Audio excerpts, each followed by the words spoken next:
ذالکل کتاب، یہ جو کتاب تمہارے ہاتھوں میں ہے، جو قرآن تمہارے ہاتھوں میں، یہ شکوک سے پاک ہے، شبہات سے پاک ہے۔ پڑھنے سے پہلے اس قرآن کے بارے میں اپنا عقیدہ بنا لو، اپنا ذہن بنا لو۔ قرآن شکوک سے پاک ہے، قرآن شبہات سے پاک ہے۔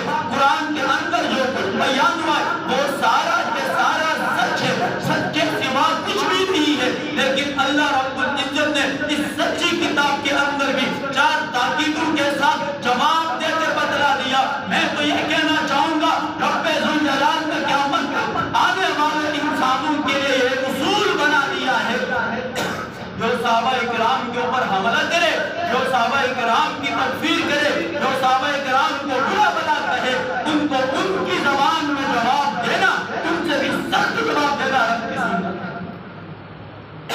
یہ رب کی سنت ہے، یہ آج کی مولویوں کی، آج کے دینداروں کی بتائی ہوئی بات نہیں ہے، بلکہ رب کی سنت ہے۔